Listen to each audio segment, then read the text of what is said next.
It's the end of 2021, a year that very much felt like a mirror image of the one preceding it. The core difference is that mainstream game releases felt few and far between. Even with the advent of a new console generation, there just wasn't a crazy amount of presence from the usual culprits. Fortunately, this allowed for games that normally would go under the radar to find themselves in the spotlight, such as Back 4 Blood, Inscription, and Valheim. We also bore witness to the re-emergence of several latent IPs such as Metroid, Ratchet & Clank, and Psychonauts. So overall not nearly as bad as it could have been, given the global circumstances. I, on the other hand, spent a good portion of this year playing through the entirety of Yakuza. Talk about a Damne Dena doozy. I don't even think I pronounced that correctly. I did, however, get around to partaking in some of the new stock. The following are 5 titles that I played to completion: Nier Replicant, Neo, The World Ends With You, Metroid Dread, Tales of Arise, and Shin Megami Tensei 5. Might seem as though I engage predominantly with JRPGs, and that would be because I did. We haven't seen a haul this massive since 2017, with the likes of Persona 5, Nier Automata, Tales of Berseria, and quite a few more. So am I to pass up on the opportunity to dive headfirst into one of my favorite genres. That being said, here are some brief impressions based on my experiences with the above.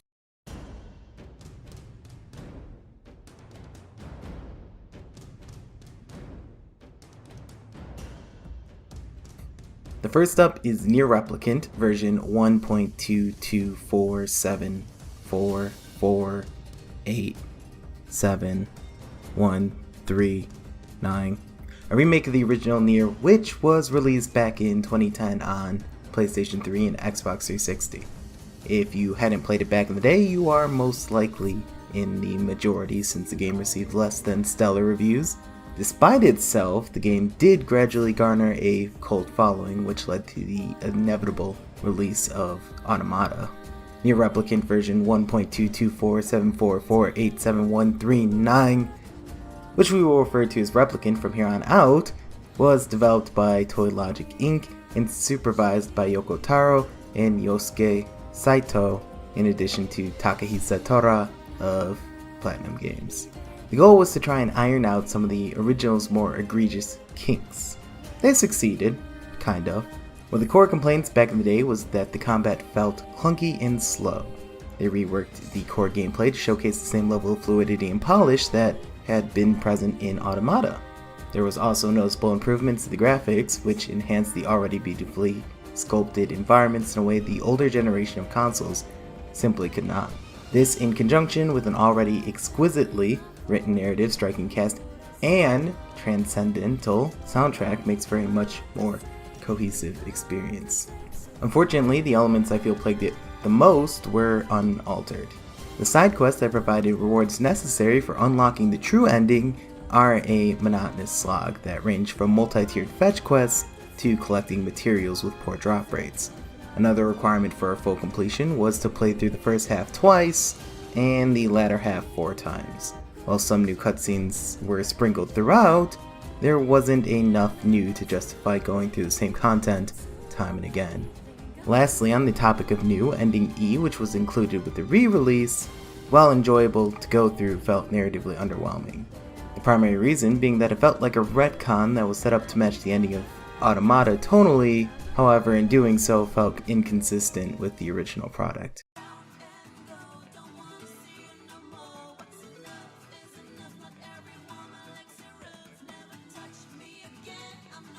Next up is Neo, The World Ends With You, which was the follow-up to the hit 2007 Nintendo DS game. It was developed by Square Enix and produced by Tetsuya Nomura, who worked on the original after a 14-year absence and considerable outcry for a new installment. At first glance, the new visuals can be rather jarring. The transition from 2D to 3D doesn't always hold up, and it can be hard at times to distinguish it from something released on the GameCube. While the character designs themselves are stylistic in a way we've come to expect from Nomura, the blurry cell shading with less than stellar graphics draw away from them greatly. Another element that did not perform well was the camera during combat. In most battles, it was a struggle to avoid incoming damage since the camera prioritized the player character and targeted enemy, leaving a good portion of the combatants hidden off-screen. Also noticed a good bit of hitching in the overworld, but more noticeably in combat, due primarily to enemy density and an overabundance of particle effects.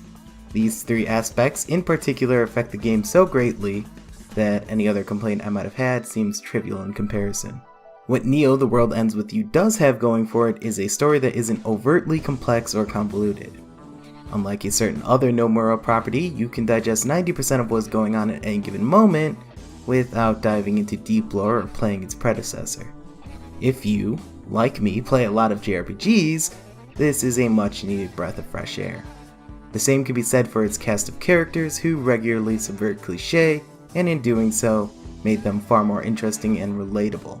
In particular, Nagi, a hardcore female otaku who I was convinced I would never come to like, began to grow on me as I progressed through the game. While her character development was more subdued than her peers, her interactions peel away at layers I didn't realize existed at first glance. There's also the soundtrack, which had the distinct challenge of trying to match the originals in quality. With a diverse set list of J-pop, rock, post-hardcore, and other musical stylings, it easily knocked that goal out of the park.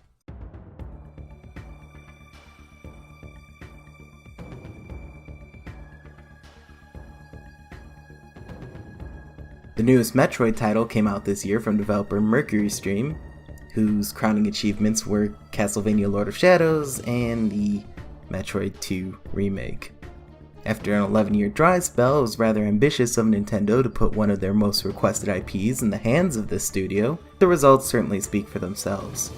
Although the control scheme can feel unintuitive at times, the gameplay itself presented a level of quality that shows not only a passion for the franchise, but an understanding of the subgenre it helped inspire. This was made especially evident during the last boss fight, which acts as a culmination of all the mechanics the players engaged with over the course of 10 hours, challenging them to use them in tandem against their greatest adversary yet. I also found the puzzles that locked away character upgrades to be well implemented. They not only required ample use of the mind, but also near flawless execution to complete, making the reward just as satisfying as going through the steps to get to it. There was one central complaint I had from nearly the onset, is the feeling of restricted freedom.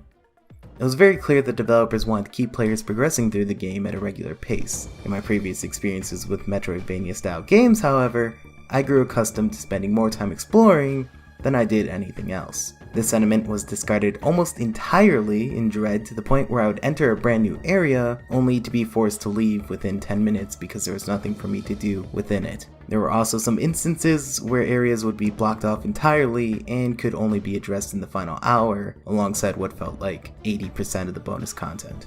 While I will argue the value of linearity in video games until the cows come home, a railroaded Metroid experience feels criminal when half the fun is the act of discovery.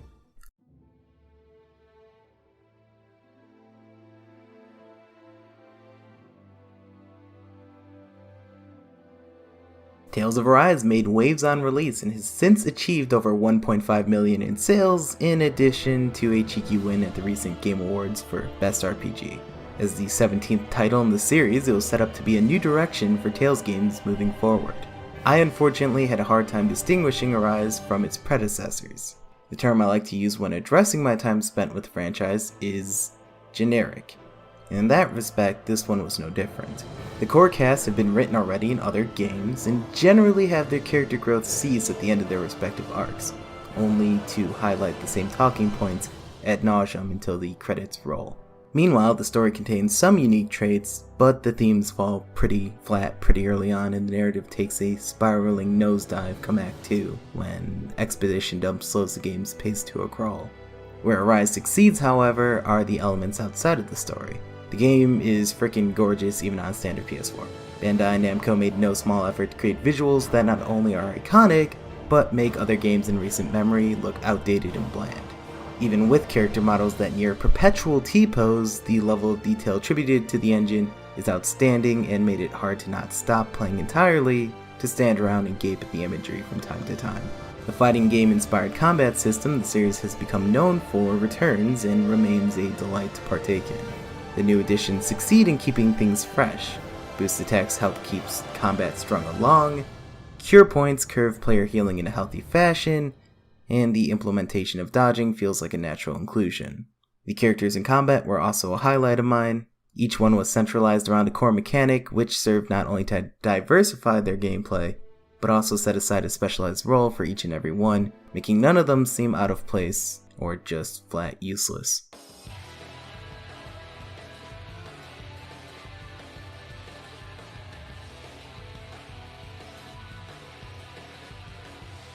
Last up is Shin Megami Tensei 5, the latest mainline release from Atlus. After the impact Persona 5 made, the progenitor had some large shoes to fill. In some respects it showed up, however I'd argue some noticeable flaws kept it from truly shining. The first being perhaps the most glaring, its performance. While no one is arguing that the Switch's specs are even remotely competitive, SMT5 performs abysmally. It's hard to think that at any point the game reached a minimum of 30 FPS. This paired with the blurry environments and the noticeable lack of anti-aliasing makes the game look considerably worse than it had any right to. Another element that stood out among the rest was the story. As I've been made aware of time and again, SMT prioritizes thematic sense over narrative. This game unfortunately had neither. It was clear there was an attempt at meaningful characterization, however, due to the glacial pace of its limited story, it never feels impactful. As for its renowned alignment system, it's hard to parse any direction until the 11th hour when it's flat out told to you. At least this was the case for one of the 3 major routes.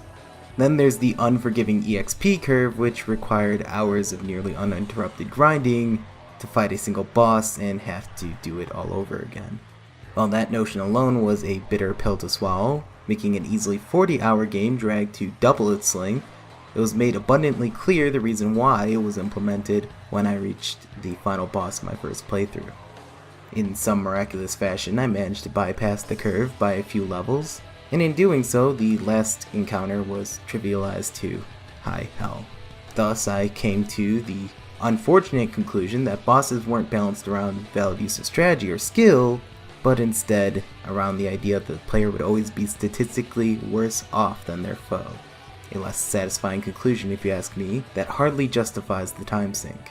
If there was something that I latched onto in an experience that felt less challenging and more like a frustrating RNG-riddled mess, it would be the Essence system. I found it to be a massive quality of life improvement that allowed for a greater margin of error when it came to builds. In particular, there was no longer a need to make a perfect fusion when a good one was sufficient enough and could be adjusted as needed, sparing my OCD significantly. The gameplay, on the other hand, was standard fare for the franchise, but the addition of Magasui skills added a new layer of depth that not only affected party composition, but also how you were expected to approach each encounter. There was also the inclusion of open environments, which was very much welcomed. I appreciated the break from combat provided by exploring new routes to collect materials and forge a path forward. This was made even better by the exclusion of random encounters, which allowed for me to pick and choose battles as I felt the situation deemed, instead of being forced into unfavorable odds on a semi-regular basis. So yeah, those are the 5 games I got around to playing this year. While 2021 fell short of expectations I might have had for it, in hindsight I think I was a little too optimistic about game development post-COVID. Thankfully 2022 looks like it's already chalked up to be an overall improvement. I personally can't wait to jump into Horizon Forbidden West, Dying Light 2, and Triangle Strategy amongst many announced and otherwise unannounced titles. If you enjoyed this video and somehow found your way towards the end, feel free to subscribe, maybe even press the like button. I do videos about free-to-play games. I also have a Twitch where I stream semi-regularly. I also have a Twitter where I don't know what I do on that thing. Thanks for watching.